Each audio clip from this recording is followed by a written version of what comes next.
हुई है कि जो टेरिटरी का मामला है उस पर चाइना कह रहा है भाई हम वापस ले लेते हैं अपना वो, यानी उस पर बात कर लेते हैं, टाइस को स्ट्रेंथन कर लेते हैं, अपना जो इशू है रिजॉल्व कर लेते हैं। वो इस तरीके से चाइना घुटनों पे आ गया इंडिया के सामने। ये जो आप सारी स्टेटमेंट्स देखते हैं इसको देख के तो ये लगता है कि वो कह रहा है कि हम ये भी मान लेते हैं, हम जो टेरिटरी का मामला हम ये भी मान लेते हैं, कहाँ पे फौजियों को ले जाना है, क्या करना है बताओ, लेकिन जो हमारे बिजनेसेस है, हमारी जो इन्वेस्टमेंट है उसको कम नहीं होना चाहिए, उसको तुम क्यों रोक रहे हो।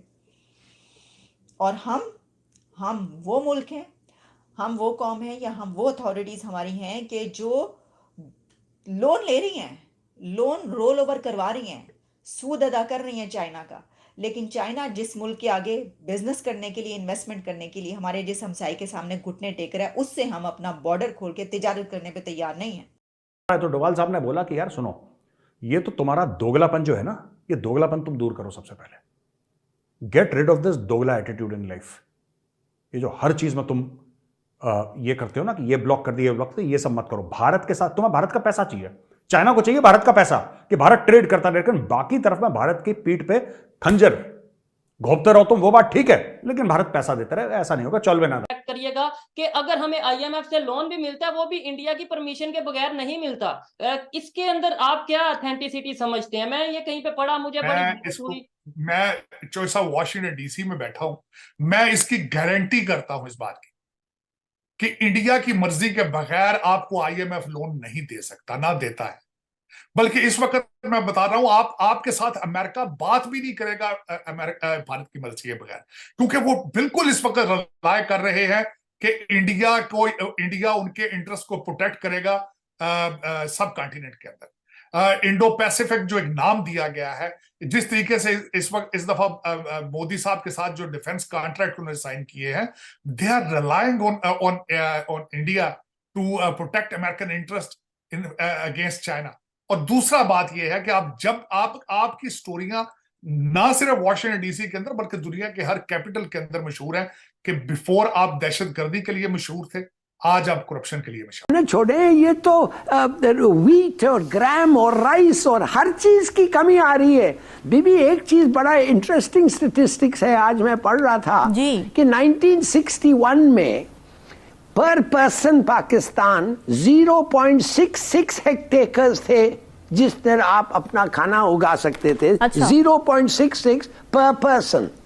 आपको पता है 2022 में क्या है? 0.14।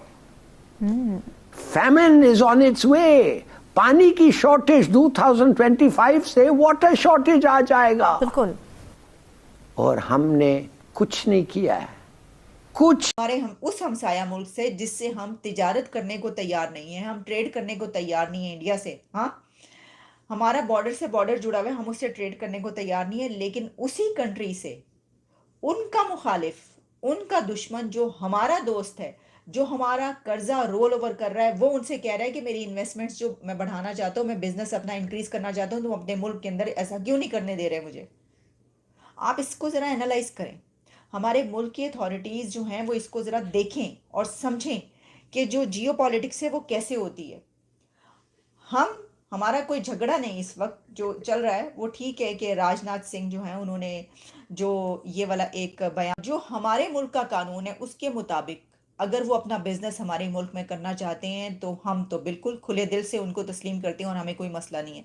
लेकिन इसके लिए ये ज़रूरी है कि जो हमारे मुल्क का लॉ है, जो हमारे कवानीन है, जिस तरह हम चाहते हैं उस तरीके से बिजनेस। आपको एक चीज, डोवाल साहब ने फिर चीन को घेरा, और चीन को घेर के ना ऐसी लताड़ लगाई है डोवाल साहब ने। National Security Advisor Ajit Doval said BRICS could work together on listing terrorists and their proxies under the UN counter-terrorism sanctions, but emphasized that the process should be free from politics and double standards. इन्होंने China को दोगला भी बोल दिया, क्योंकि भाई मौलाना मसूद अजहर है ना, बाकी एक दो और टेररिस्ट जो पाकिस्तान के हैं, पाकिस्तानी शहरियत रखते हैं, पाकिस्तान के नागरिक हैं, पाकिस्तान के सिटीजन हैं, जब भी भारत कहता है कि साहब ये तो टेररिस्ट हैं, तो चाइना कहते नहीं नहीं नहीं ये टेररिस्ट नहीं है, तो एनजीओ में काम करते हैं, ये तो बहुत अच्छे लोग हैं भाई, इनको परेशान मत करो।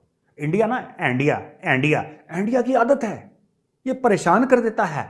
अच्छा, मैं है क्यों बोल रहा हूं यार, मैं तो चाइनीज की नकल मार रहा हूं, मैं पाकिस्तानी कहां से आ गए बीच में। एनीवे, तो इंडिया जो है वो पाकिस्तान को बदनाम कर रहा है। पाकिस्तान का नाम इतना अच्छा है, पाकिस्तान ने सिर्फ अच्छे अच्छे काम कर रहे हैं, पाकिस्तान की रेपुटेशन जबरदस्त है। Maulana Masood Azhar is an NGO worker, ओ भाई, उसको तो नोबेल पीस प्राइज मिलना चाहिए। इंडिया इस वक्त दुनिया ने कोविड के बाद सीखा है कि हमने सारे एग्स एक बास्केट में नहीं डालने। अब वो सारे, मैंने जिस तरह आपको बताया कि वो निकाल के वहां से वियतनाम लेके जा रहे हैं, इंडोनेशिया, मलेशिया लेके जा रहे हैं, थाईलैंड लेके जाएंगे, बांग्लादेश और इंडिया लेके जाएंगे। उसमें दूसरा पॉइंट ये है मेरा कि जो बच्चे पढ़े थे इंडियन इंस्टीट्यूट ऑफ टेक्नोलॉजी से, जो आज यहाँ आके सीईओ बन चुके हैं, वो अपनी कंपनियों के सारी मैन्युफैक्चरिंग चाइना से बंद करके भारत ले जाना चाहते हैं। दूसरा, फ्यूचर के अंदर अमेरिका जो है वो एम्बार्गो, सैंक्शंस लगाना चाहता है चाइनीज प्रोडक्ट। हेलो दोस्तों, स्वागत है आपका इंडिया पाकिस्तान न्यूज़ चैनल में। तो दोस्तों, जैसे कि आपने वीडियो में देखा, आइए जानते वीडियो के बारे में। दोस्तों, जब चीन की अर्थव्यवस्था चरमराने लगी तो चीन को अब पता लग गया है कि भारत से पंगा लेना उसे कितना भारी पड़ रहा है। दरअसल चीन के साथ जर्मनी, अमेरिका, चीन आदि जितने भी देश हैं वे अब व्यापार करने से कतरा रहे हैं। इधर कोविड के बाद से चीन की अर्थव्यवस्था ऊपर जाने का नाम ही नहीं ले रही है। दोस्तों, अब चीन को ले दे के अब भारत से ही आसरा है। दोस्तों, चीन ने अपने को सप्लाई मैनेजमेंट के लिए पूरी दुनिया के लिए अपरिहार्य बना रखा था। उसको लगता था कि उसकी अर्थव्यवस्था ऐसी है कि पूरी दुनिया में उससे कोई पंगा लेने के लिए या फिर उसका कोई विरोध नहीं कर सकता है।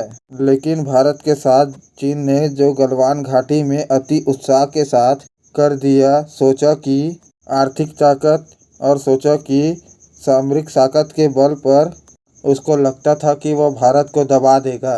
पर भारत ने जो पलटवार किया, उसके बाद चीन के परों को काटने के लिए, उसकी आर्थिक व्यवस्था की जड़ों को उखाड़ने के लिए भारत ने जो प्रयास किए हैं, अब वह रंग लाना शुरू हो गया है। उसके बाद से कोविड ने तो चीन के लिए मामला और भी पेचीदा कर दिया था।